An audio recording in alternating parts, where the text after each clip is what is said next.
I thought my life was perfect, like something out of fairy tale. But one night, I came home to find my elderly parents frozen outside my own house, while my in-laws partied inside like they owned the place. What I did next didn't just unravel their lives, it absolutely destroyed them. My name is Peggy. I'm 35 years old, and nothing could have prepared me for the horror I witnessed that evening. My parents, both in their early 70s, stood shivering on my doorstep. Their lips were tinged blue from the cold, while inside, the elegant sounds of a dinner party, hosted by my in-laws for complete strangers, mocked their plight. My father clutched his chest, his recent heart surgery scar a painful reminder beneath layers that offered no real warmth against the freezing temperature. My mother, battling severe arthritis, could barely stand, her pain visibly worsening with every gust of wind. In that moment, a chilling realization washed over me. What happened next would change everything for all of us. Growing up, my parents had sacrificed everything for me. We didn't have much, but they gave me the world. My father worked 2 jobs for 20 years straight, his hands rough from labor, but always gentle when he held mine.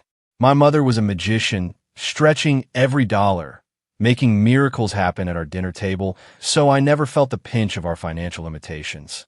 While I got a partial scholarship to college, they emptied their small savings account without a second thought. For 4 years, they never once complained about their sacrifices. Dad's heart problems started in his 60s, culminating in a triple bypass just 8 months before this night. His recovery was steady, but fragile, demanding daily medication and careful monitoring. Mom's rheumatoid arthritis had been relentlessly worsening for a decade, making simple tasks a monumental effort. Despite these challenges, they fiercely maintained their independence, living in the same small ranch house where I grew up, just 15 minutes from my own home. Our family traditions were sacred. Sunday dinners were a must, and I called them daily, often during my lunch break. They beamed with pride at my career achievements, framing my first business card and displaying it like a trophy. When I got my first promotion, I remember Dad openly weeping with joy, telling me I'd exceeded all his wildest dreams for me. 7 years ago, I met Robert at an industry conference. He worked for a competitor, but his confidence and ambition, mirroring my own, completely charmed me. Our shared passion for creative marketing strategies sparked an instant connection. Coffee turned into dinner, and then a whirlwind romance. Within a year, we were married. Looking back, our wedding contained subtle warning signs I chose to ignore. Our early marriage felt idyllic. We supported each other's careers, celebrated every win, and bought a small starter condo that we spent weekends lovingly painting and furnishing. Robert would even make breakfast on Sunday mornings before we headed to my parents for dinner. He seemed genuinely fond of them back then, always bringing my father special coffees and helping my mother with household repairs.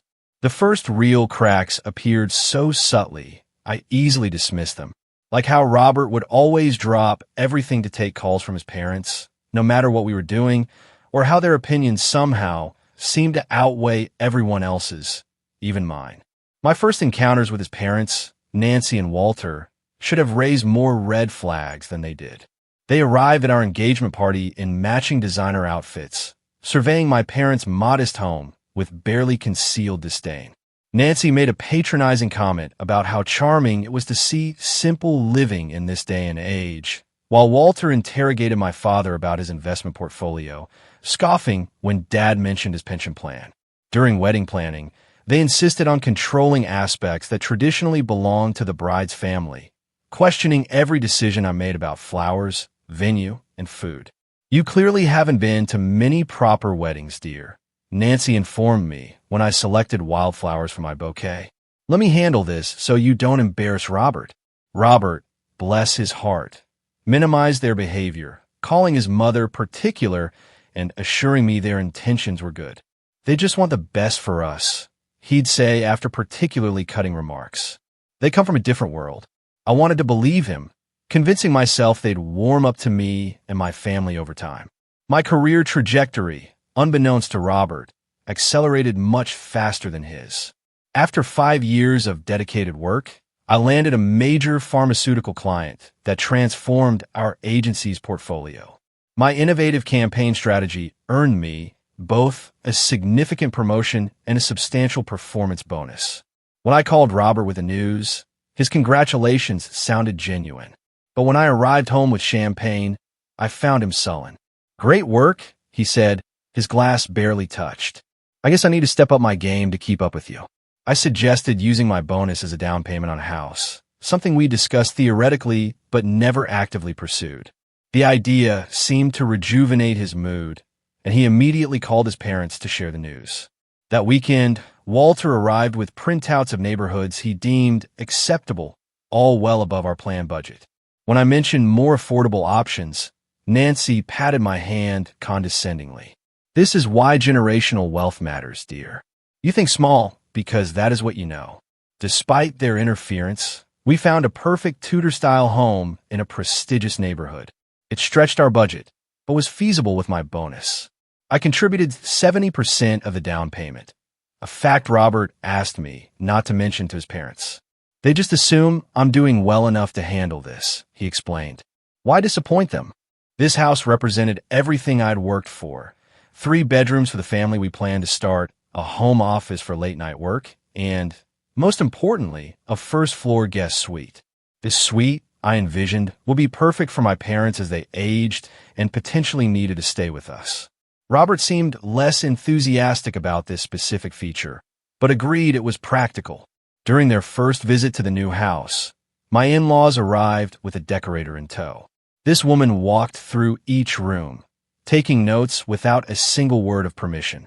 Nancy pointed out every flaw, from the outdated kitchen, which had been renovated just 5 years prior, to the cramped master bedroom, a room that was twice the size of our condo bedroom. "We'll fix all this," she assured Robert. "Not me. Your father knows people who can transform this place." As our housewarming party approached, I spent weeks planning a warm, intimate gathering to celebrate this milestone. I carefully selected food that my father could eat with his dietary restrictions and arranged seating to accommodate my mother's need to elevate her legs periodically. The guest list included our closest friends, colleagues who had supported my career growth, and of course, both sets of parents. When I asked Robert for details on his parents' guests, he vaguely mentioned some couples they socialized with and assured me it would only be 4 or 5 additional people. I compromised, wanting harmony more than control, but a growing uneasiness settled in my stomach as the day approached. The morning of our housewarming. Party dawned bright and crisp, with that perfect fall chill that makes gathering indoors feel cozy and right. I woke early, excitement bubbling as I prepared to showcase our new home. Robert seemed distracted during breakfast, checking his phone repeatedly and responding with one-word answers to my questions about picking up the catering order. My parents texted, he finally said as I loaded the dishwasher. "They're running early and might get here before the official start time." The party was scheduled for 6 p.m., allowing time for my parents to rest after their afternoon medications and still get home at a reasonable hour. It was currently only 10 o'clock in the morning. "How early are we talking?" I asked, trying to keep my tone light. "Maybe around 3 o'clock. They want to help set up." I bit back my initial response, reminding myself that help could be welcome with so much to do. I had planned to pick up my parents at 5:30, giving us time to get them comfortably settled before other guests arrived. "That should be fine," I replied, mentally adjusting my timeline. "Just remind them that my parents will need the accessibility accommodations we discussed." Robert nodded absently, already typing a response to another incoming message. At precisely 12:45 p.m., while I was arranging a vegetable platter, the doorbell rang. I opened the front door to find Nancy and Walter standing there impeccably dressed in clothing far too formal for a casual housewarming. Behind them stood 6 other couples, all appearing equally overdressed, holding wrapped gifts and bottles of wine. "Surprise!" Nancy exclaimed, stepping past me without waiting for an invitation. "We thought we'd make a day of it." Everyone was so excited to see Robert's new home.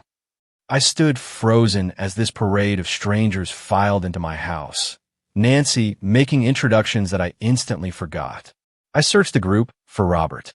He emerged from our bedroom, looking suspiciously well-dressed himself, greeting his parents with an enthusiasm that suggested this early arrival was no surprise to him. "Darling," I whispered when I could finally pull him aside. "What is happening?" "Just a slight change of plans," he replied, straightening his tie. "Mother thought it would be nice to have a proper luncheon before the evening gathering. These are important people in my parents' circle." Before I could respond, Nancy was beside us, already critiquing the simple decorations I had placed around the living room. "These are charming in their way," she said, removing a handmade centerpiece my mother and I had created together. "But I brought some more suitable arrangements." She snapped her fingers, and Walter carried in elaborate floral displays that must have cost hundreds of dollars each. Over the next hour, I watched in stunned silence as my carefully planned party transformed. Nancy rearranged furniture, relegating family photos to drawers and replacing them with artistic arrangements I had never seen before. Walter's friends brought in cases of expensive wine, making dismissive comments about the selections I had purchased. "Robert mentioned you were still developing your palate," one man commented as he placed my wine bottles out of sight below the bar cart. The true shock came when a catering van pulled into our driveway, and 3 uniformed servers began unloading equipment I had never ordered. "We took the liberty," Walter explained when he caught my confused expression. "Your grocery store platters were thoughtful, but not quite appropriate for the guests we invited." Throughout this hostile takeover, Robert avoided me, busying himself helping his father set up an impromptu bar in our dining room or escorting newly arriving guests on tours of our home. With each passing minute, I felt increasingly like a stranger in my own house. The final straw came when I overheard Nancy referring to the home as Robert's new place to a woman dripping in diamonds. "We always knew he would end up in this neighborhood," she said. "Of course, there will need to be significant upgrades if they start a family. The kitchen is workable, but hardly up to standard." Walter joined them, adding, "We're discussing converting the guest suite into a proper library. Much better use of the space." The guest suite, the very one I had specifically chosen for my parents. I finally cornered Robert in our bedroom, where he was inexplicably changing into an even more formal shirt. "What is happening?" I demanded. "Who are these people? Why is your mother removing our things and talking about renovation plans we never discussed?" "Peggy, you're overreacting," he said, his voice low but irritated. "These are influential people who can help both our careers. Mother is just excited and maybe overstepping a bit, but it's coming from a good place." "Overstepping, Robert? There are caterers in our kitchen that I did not hire. Your mother is talking about removing the guest suite we planned for my parents. And speaking of my parents, I need to leave soon to pick them up." A flash of something like panic crossed Robert's face. "About that, Mother thought it might be better if your parents came another time. This gathering has become more formal than we planned." I stared at him, ice forming in my chest. "My parents are coming. This is our housewarming, not your mother's social climbing event. I am leaving to pick them up in 20 minutes, and I expect you to make sure they are welcomed properly." Nancy appeared in the doorway, as if summoned by our disagreement. "Everything all right in here, Robert? Senator Wilson is asking about your work on the Thompson campaign." "Coming, Mother," Robert replied, turning from me without resolving our conversation. Before heading out, I found Robert again, surrounded by his father's friends. "I'm going to get my parents now," I told him, forcing a calm I didn't feel. "Please remember that Dad needs easy access to his medication in the refrigerator, and Mom will need her special chair with the cushions." Sure, he nodded distractedly. "We might still be at lunch when you return. Just come around to the back patio." As I drove to my parents' house, my phone buzzed with a text from Robert. "Slight change of plans. We'll explain when you get back." I called immediately, but went to voicemail. I tried again, same result. My parents were waiting, dressed in their Sunday best. My mother, who had her hair done specially for the occasion, beamed. My father proudly wore the sweater I had given him last Christmas. "The house all ready for the big reveal?" Dad asked as I helped Mom into the car. "It looks wonderful," I lied, not wanting to worry them. "Everyone is excited to see you both." The knot in my stomach grew tighter as we drove back, my calls to Robert continuing to go unanswered. When we turned onto our street, I immediately sensed something was wrong. The driveway and both sides of the street were lined with luxury vehicles I didn't recognize. A young man in what appeared to be a valet uniform stood at the end of our driveway, looking confused as I pulled up. "Sorry, ma'am. The driveway is full. Are you here for the Cunningham dinner?" "This is my house," I said, a chill running through me that had nothing to do with the dropping temperature. The valet looked embarrassed and stepped aside, allowing me to pull into the last remaining space near the garage. Music and laughter spilled from the house, far more than the dozen or so people I had left behind. My mother looked at me with confusion. "My goodness, how many people did you invite, dear?" "Not this many," I admitted, helping her from the car, while Dad slowly extracted himself from the passenger seat. We approached the front door, my father already breathing heavily from the short walk. The temperature had dropped significantly with the setting sun, and I noticed both my parents shivering slightly in their light jackets, appropriate for a quick transfer from car to house, but not for extended time outdoors. I rang the doorbell, hearing its chime echo inside, but no one came to answer. I rang again, then knocked firmly, watching through the beveled glass as figures moved past the entryway, clearly hearing but ignoring our presence. "Maybe they can't hear over the music," my mother suggested, pulling her jacket tighter. I knocked harder, then tried my key in the lock, only to discover it no longer worked.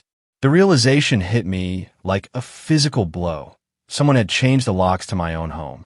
"Let me call Robert," I said, trying to keep the panic from my voice as I dialed his number again. Straight to voicemail. I sent a text. "We are outside. The door is locked, and my key is not working. Dad needs to come in now." No response. 5 minutes passed. Then 10.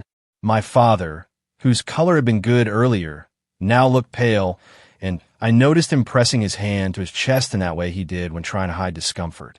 "Dad, are you okay?" I asked, moving to his side. "Just a little winded," he said, but I could hear the strain in his voice. "Might need to sit down for a minute." My mother was visibly shivering now. Her thin dress and jacket were no match for the rapidly cooling evening. Her lips had taken on a bluish tinge that sent alarm bells ringing through my mind. "Let me try the back door," I said, helping my father to sit on the porch step before leading my mother around the side of the house. The back patio had been transformed into an extension of the party, with heat lamps warming elegantly dressed guests who sipped champagne under string lights I had never seen before. Through the large kitchen windows, I could see servers in formal attire arranging food on platters. There was no sign of Robert, but Nancy stood holding court near the grill, gesturing dramatically as her audience laughed on cue. I knocked on the back door. A server approached, looking annoyed at the interruption. "The entrance is around front," he said curtly. "This is a private event. This is my house." I snapped, my voice rising. "My parents are freezing outside, and my father has a heart condition. Please open the door." The server looked uncertain, glancing over his shoulder toward Nancy. She noticed the commotion and approached, her face darkening when she saw me. "Peggy," she said through the glass, making no move to open the door. I thought Robert explained we had to make some adjustments to the guest list. "This is an important dinner for Walter's business associates." "Nancy, open the door right now," I demanded. "My parents are outside. It's freezing, and my father needs his medication from the refrigerator." "This is really not a good time," she replied, having the audacity to look put out. "Perhaps you could take your parents for dinner somewhere and come back later. We should be wrapped up by 11. I stared at her in disbelief, unable to process the level of cruelty I was witnessing. Through the window, I caught a glimpse of Robert, drink in hand, laughing with a group of men in the living room, completely oblivious to our situation. When I returned to the front, I found my father slumped on the step, his breathing labored, while my mother tried to rub warmth into his hands. A woman from the neighboring house approached cautiously, carrying a blanket. "Is everything all right?" she asked. "I noticed you've been out here for a while." "We're locked out," I explained gratefully, accepting the blanket and wrapping it around my mother's shoulders. "My father needs his heart medication that's inside." My father tried to wave off my concern, always one to avoid making a scene, but I could see he was in genuine distress. His medication was in the refrigerator, where I had placed it specifically so it would be accessible during the party. Desperation mounting, I circled the house, looking for any point of entry. At the far side, I spotted a small basement window that was slightly ajar. It would be a tight fit, but I had no choice. "I'll be right back," I promised my parents, moving to the window and pushing it fully open. I squeezed through the opening, scraping my arm painfully on the rough frame and tearing my shirt in the process. I landed awkwardly on the basement floor, a sharp pain shooting through my ankle, but I ignored it, racing up the stairs to the main floor. I emerged from the basement into a house I barely recognized. The cozy, welcoming space I had carefully designed had been transformed into something resembling a high-end restaurant. Our furniture had been rearranged or replaced entirely with rented pieces. Servers circulated with trays of appetizers, and a bartender mixed drinks at a portable bar set up in our dining room. Without stopping to process this surreal scene, I rushed to the front door, unlocking it and throwing it open to bring my parents inside. My father's face was now alarmingly gray, and my mother couldn't stop shivering. I helped them both to the sofa, which had been pushed against the wall to make room for cocktail tables.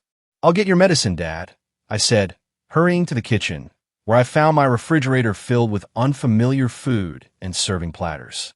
I located my father's medication, tucked behind a tray of canapes, and rushed back to him, helping him take it with trembling hands. By the way, if you're still with me and finding this as unbelievable as I did, make sure to hit subscribe. More unbelievable stories and lessons learned are coming your way. As I tended to my parents, I became aware of the party falling silent around us. Guests stared at our small, huddled group with expressions ranging from curiosity to discomfort. Nancy approached, her face tight with barely controlled anger. "What is the meaning of this intrusion?" she hissed, low enough that only I could hear. "We have the governor's assistant here tonight." Intrusion. I stood to face her, my voice steadier than I felt. "This is my house, Nancy. My house that I paid for. You locked my parents out in freezing temperatures. My father has a heart condition. Do you understand that?" "There is clearly a miscommunication," she said dismissively. "Robert mentioned you might bring your parents by, but we assumed later, after dinner. This is hardly appropriate timing." "Appropriate timing?" "They have been outside for nearly 30 minutes because someone changed my locks without telling me." Nancy's eyes narrowed. "The security in this neighborhood requires proper precautions." Robert agreed the locks needed upgrading. "Where is Robert?" I demanded, scanning the room. Nancy gestured vaguely toward the kitchen, discussing business opportunities with Walter's associates. "I would appreciate it if you did not disturb them with this domestic matter." I found Robert in the kitchen, drink in hand, engaged in animated conversation with 3 older men. His face dropped when he saw me, a flash of guilt quickly replaced by irritation. "Peggy," he said, his voice overly bright, "I was just telling these gentlemen about our marketing approach to healthcare clients." My father nearly collapsed outside. I said, without preamble, "Someone changed our locks. Why did you not answer your phone?" Robert glanced nervously at the men beside him. "There must have been a miscommunication. I thought we discussed your parents coming another time, since the party evolved into more of a business dinner." "No, Robert, we did not discuss that. And even if we had, you let my parents stand outside in the cold for half an hour." My father's lips were blue. "You're overreacting," he muttered, guiding me away from his companions. "It can't be that cold yet. It's only October." As if to punctuate the absurdity of his statement, a commotion arose from the living room. We rushed in to find my father slumped against my mother, his face contorted in pain. "Dad!"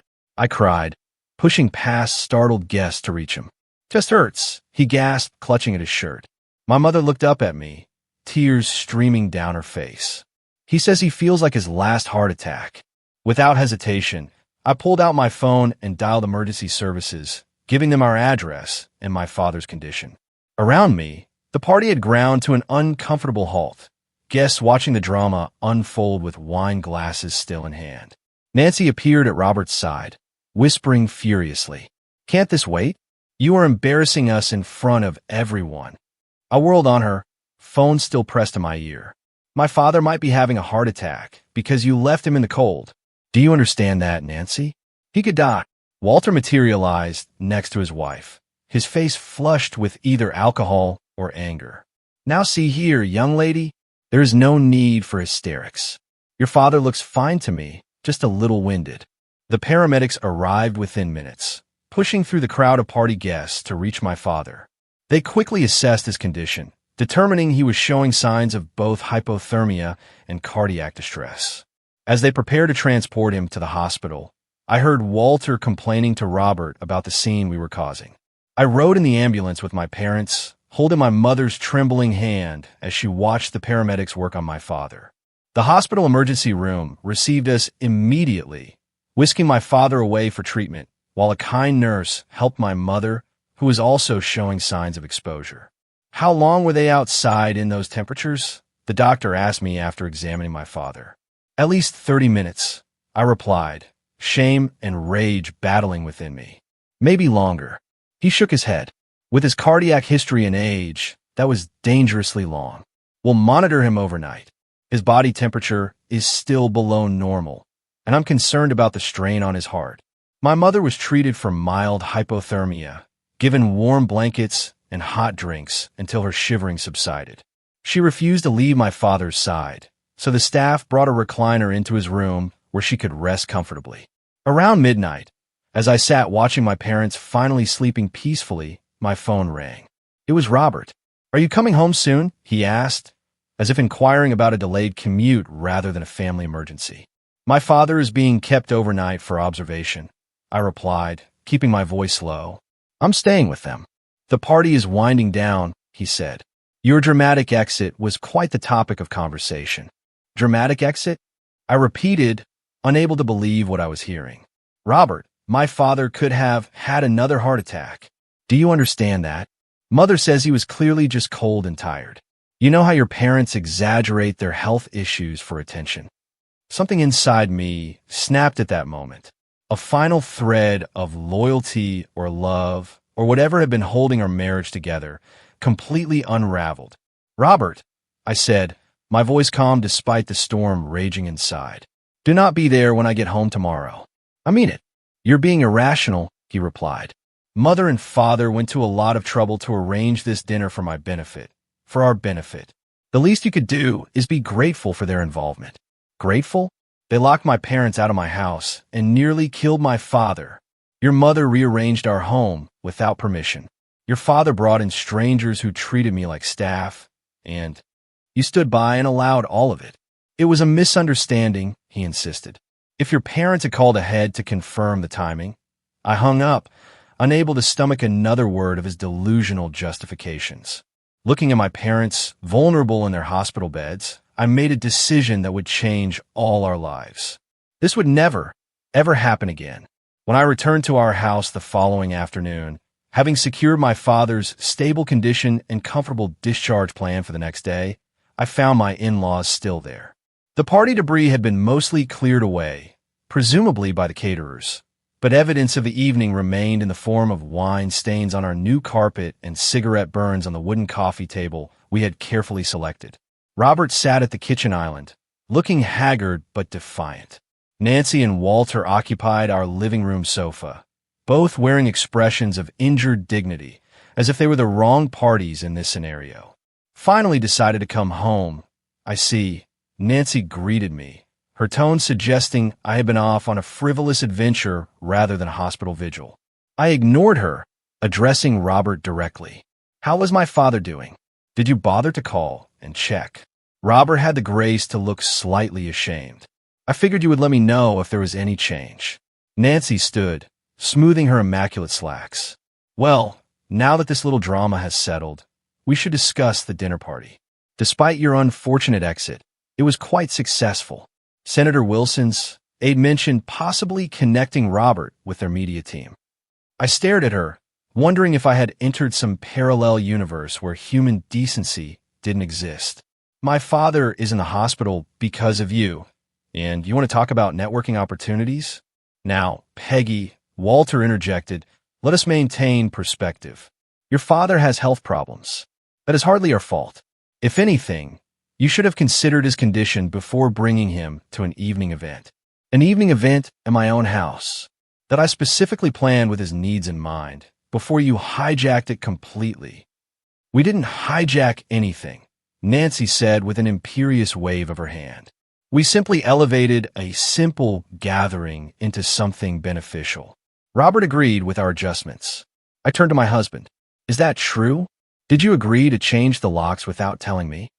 Robert shifted uncomfortably. Mother thought our security needed upgrading. I was going to give you the new keys, but with all the preparations, it slipped my mind. And the caterers? The valet? The 40 strangers in our living room. I may have mentioned to Mother that we were having a small housewarming, he admitted. She offered to help make it special. Special. I repeated, incredulity rising. Robert, they took over our home, removed our personal items, and treated my parents like unwelcome intruders. How is any of that special? Nancy made a dismissive sound. Your sentimentality is charming, but impractical, dear. This house has potential to be a proper entertaining space. Those little crafts and family photos are lovely for private areas, but not for public rooms. Public rooms? This is a private home, Nancy. Our home. Of course it is, dear, she replied condescendingly. But Robert has always understood the importance of maintaining certain standards. His father and I have a wide social circle that could be tremendously advantageous to both of you. Did you know they were planning this? I asked Robert directly. He wouldn't meet my eyes. Mother mentioned possibly hosting their annual dinner here, since we have more space now. I didn't realize it would be last night. When did you know? When did you realize what they were planning? Robert hesitated. When they arrived early with the first guests. But by then, everything was already in motion. And you didn't think to call me? To warn me that our housewarming had turned into your parents' networking event. I knew you would be upset, he said, as if that explained everything. The magnitude of his betrayal washed over me in waves. Not just the party, but the fundamental misalignment of our values and priorities. Who was this man who could leave his in-laws shivering in the cold while he schmoozed with strangers, who valued his parents' social climbing over basic human decency? I'm going to pack a bag, I said quietly. I cannot stay here tonight. Don't be dramatic, Peggy, Nancy interjected. Every marriage has adjustments. Robert is simply balancing family obligations. Family obligations? I turned to her, no longer bothering to hide my contempt. Is that what you call endangering my father's life? Humiliating my mother? Taking over our home without permission? We did you a favor, Walter said, his voice hard. This house was clearly beyond your experience level. Robert mentioned how you insisted on handling the decorating yourself despite our offers to bring in professionals. As I headed upstairs to pack, I heard Nancy stage whisper to Robert. Perhaps this house was too ambitious for someone of her background. There's no shame in admitting one is out of their depth. I walked past them both without responding, my mind already shifting from emotional hurt to strategic planning. This was no longer about a ruined party or even a betrayal of trust. My parents had been put in actual physical danger, and the casual cruelty with which my in-laws dismissed this fact revealed a toxicity I could no longer ignore. At Vanessa's apartment that evening, I broke down completely, releasing tears I'd held back for my parents' sake. Between sobs, I explained the surreal sequence of events, watching her expression shift from confusion to horror. They changed your locks? She repeated, incredulous. Without telling you, and left your parents outside? They act like I'm overreacting, I said, accepting the tissue she offered, like it was a simple miscommunication rather than deliberate exclusion. Vanessa, an attorney specializing in family law, shifted into professional mode. This is not just wrong, Peggy, it's potentially illegal. You paid for 70% of that house. They cannot lock you out or make modifications without your consent. The next day brought another layer of betrayal. Checking our joint accounts online, I discovered Robert had withdrawn a significant sum, nearly $40,000, 3 days before the party, without discussion or notification. A call to our bank confirmed the withdrawal had been made in person by Robert, citing home improvements as the purpose. The same day, I found an email received in our shared cloud account for catering services costing $20,000, charged to our joint credit card and addressed to Walter, not Robert or me. My colleague Olivia, who had become a close friend, connected me with her brother's financial advisory firm. You need to protect yourself, she insisted. If they'll do this, who knows?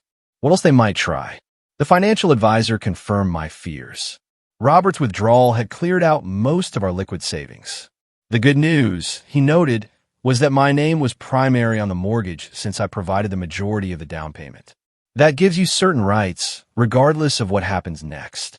Over the next few days, as my father recovered, and I divided my time between the hospital and Vanessa's guest room, I discovered more evidence of my in-laws' plans.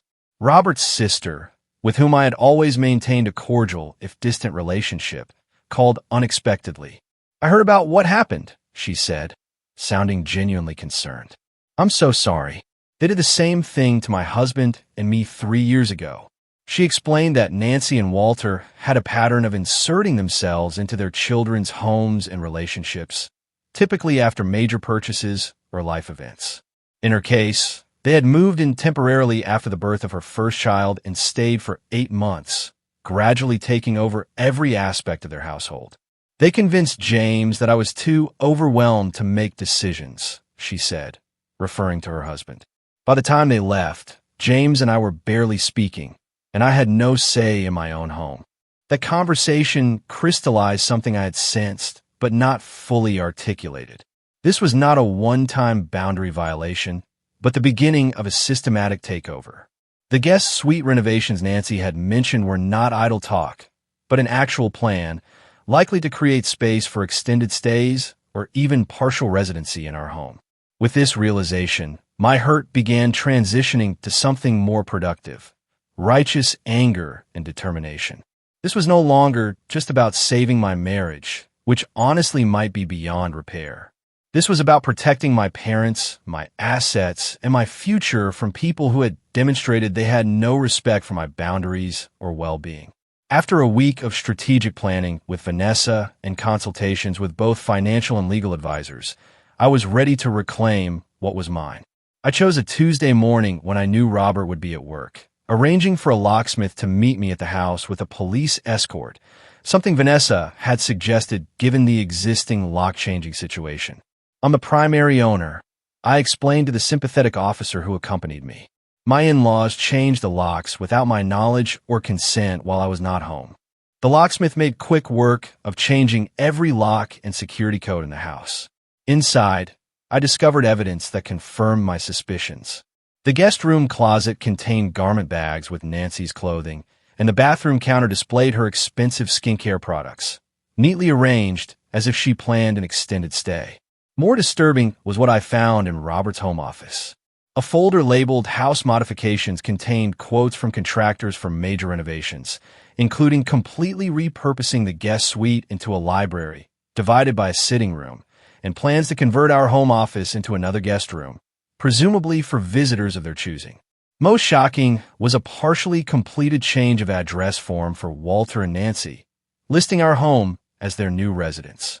According to dates on various documents, these plans had been in motion since shortly after we closed on the house, without a single word to me. With the locks secured and evidence documented, I arranged a meeting with Robert, Nancy, and Walter in my attorney's office, neutral territory where emotions could be contained within professional boundaries. This is completely unnecessary, Walter blustered as they arrived, clearly uncomfortable in this setting. Family matters should be handled privately. I agree, my attorney replied smoothly. Unfortunately, when locks are changed without consent and significant sums are withdrawn without discussion, we move beyond family disagreement into potential legal territory. I had prepared a clear, factual presentation of what had occurred, from the takeover of our housewarming to the hospital bills for my father's care. As I spoke, Robert's expression shifted from defensive to uncertain, while his parents remained stone-faced. The $40,000 Robert withdrew has been partially accounted for through payments to caterers and event staff, I concluded. The remaining funds must be returned to our joint account within 48 hours, or we will proceed with formal legal action. This is absurd, Nancy interrupted. Robert was simply securing funds for necessary improvements to the property. Improvements that would increase its value substantially. Improvements never discussed with or approved by the primary mortgage holder, my attorney pointed out. And as for the events of that evening, we have medical documentation of the harm caused to Peggy's father, which could potentially constitute a case for elder endangerment. That phrase landed like a bomb in the room. Elder endangerment carried serious legal and social consequences, particularly for people like Nancy and Walter, who valued their community standing above all else. There was no endangerment. Walter protested. It was a cool evening, not the dead of winter. My attorney silently placed my father's medical report on the table, where terms like cardiac distress precipitated by exposure and hypothermic symptoms were clearly highlighted. Robert, who had remained largely silent, finally spoke. "What do you want, Peggy? Just tell me what you want to resolve this." I had given this considerable thought, balancing my anger with practical considerations. First, the complete return of all funds withdrawn without mutual consent. Second, a written agreement that no modifications will be made to our property without documented approval from both of us.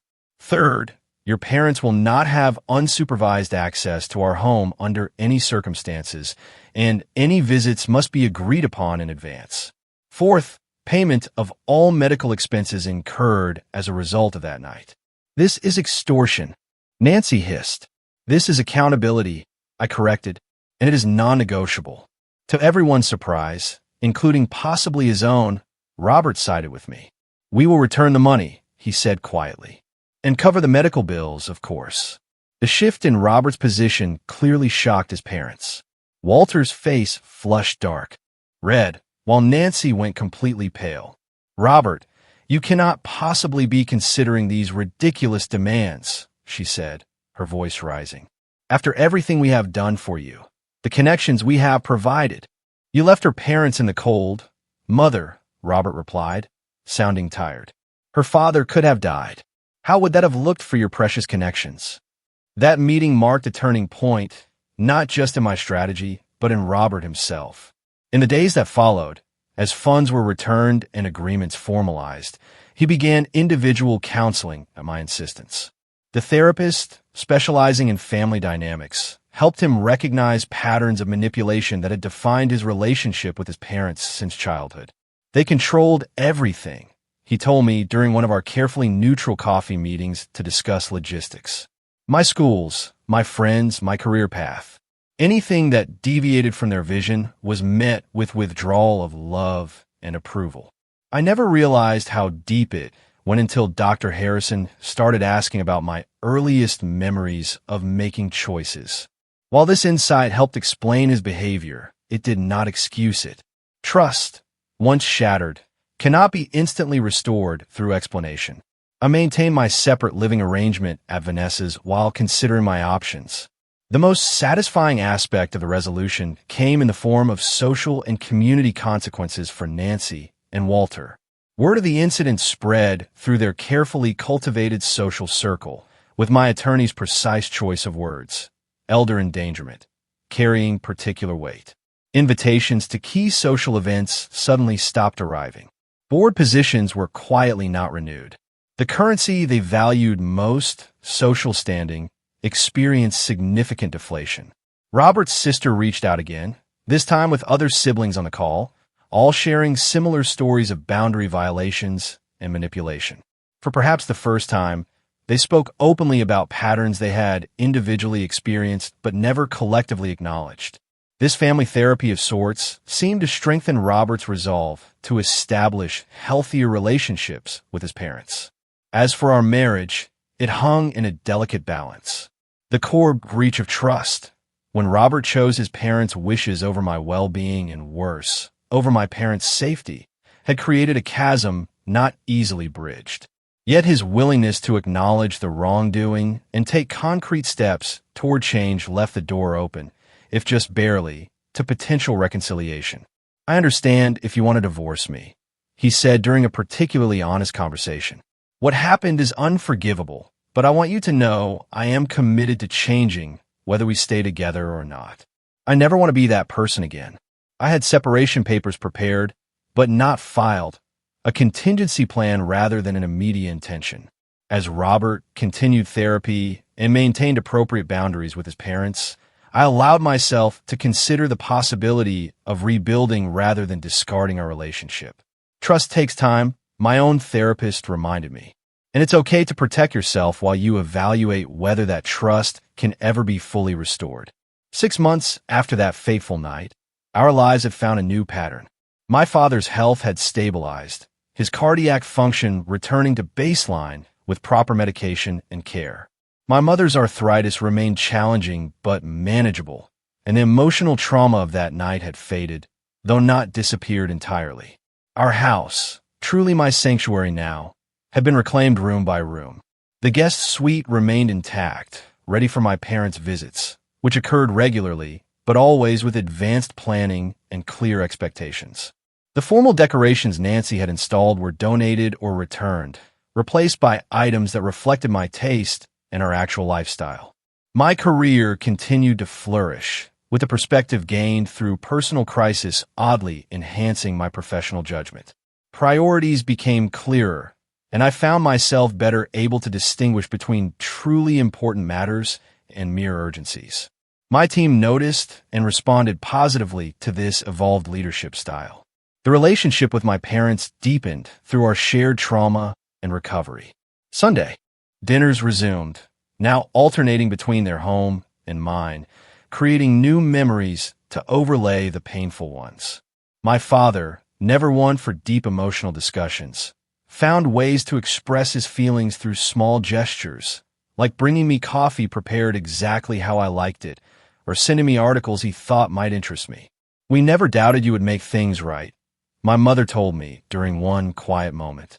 Even that night, as scared as we were, we knew our daughter would fix it. Their faith in me became a source of strength I drew upon during the more difficult days of rebuilding my life. Their wisdom about forgiveness without forgetting, about setting boundaries while keeping your heart open, guided me as I navigated the complex aftermath. As for Robert, our relationship underwent its own transformation. After 3 months of separation, during which he maintained his commitment to therapy and establishing appropriate boundaries with his parents, we began the tentative process of reconciliation. This was not the automatic resumption of our previous marriage, but the careful construction of something new and hopefully stronger. "I have never stood up to them before," he admitted during one of our counseling sessions. "Not really. I thought I was keeping peace, finding compromises, but I was actually just avoiding conflict at all costs, including the cost of your trust and your parents' safety." The journey was neither smooth nor guaranteed. We established a detailed relationship agreement with clear expectations and boundaries, particularly regarding his parents. Nancy and Walter were permitted limited, supervised contact, only with immediate consequences for any boundary violations. The first such visit was awkward and tense, but necessary to establish that the old dynamics would not be tolerated. "Your home is lovely, dear," Nancy said with obvious effort, the compliment foreign on her lips. "Thank you," I replied, simply, neither seeking nor expecting more. They had been required, as part of our agreement, to provide financial restitution for all medical expenses related to that night. This tangible acknowledgement of harm done was non-negotiable from my perspective, regardless of any emotional reconciliation that might or might not occur. The experience transformed me in ways I never anticipated. I discovered reserves of strength I had not known I possessed, and learned that standing firm was not the same as being rigid. Setting boundaries was not an act of vengeance, but of self-preservation and protection for those I loved most. At work, I found myself in a natural mentorship role, particularly for younger women navigating complex professional relationships.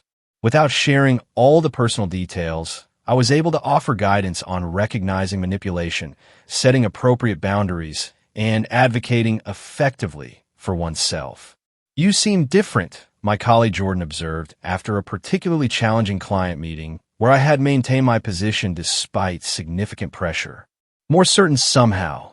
I learned that protecting what matters is not selfish," I replied. "It is necessary." Creating a new normal took time and intentional effort. Our home gradually became a true reflection of our values rather than a showcase or battleground. Supportive friendships like those with Vanessa and Olivia deepened through the crisis, while more superficial relationships naturally fell away. I found a healthier balance between career ambition and personal well-being, no longer measuring success solely through professional achievements. The perspective gained through nearly losing my father made crystal clear what truly mattered in life. The most profound lesson was understanding that family is defined by respect and care, not merely by blood or legal ties. The people who truly deserve a place in your life are those who honor your boundaries and value your well-being. Sometimes those people are relatives, and sometimes they are friends who become family by choice. Standing up for yourself and your loved ones is not an act of revenge, but of necessary self-preservation. The boundaries we create protect love rather than diminish it, creating safe spaces where genuine relationships can flourish without manipulation or fear. When crisis strikes, it reveals the true character and priorities of everyone involved. This painful clarity, while initially devastating, ultimately provides the information needed to build a life aligned with authentic values rather than external expectations. Looking forward, I focus on creating a future built on genuine respect and mutual care. The journey has been difficult but necessary, and I carry forward not bitterness but wisdom, not anger but discernment about who deserves a place in my inner circle. Have you ever had to stand up to family members who cross your boundaries? What did you learn from the experience? Tell me what you think. I really want to know.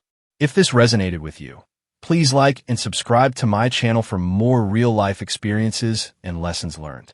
And remember, sharing these stories helps others recognize and address similar situations in their own lives. Thank you for being here with me through this journey. Stay strong, set healthy boundaries, and protect what truly matters.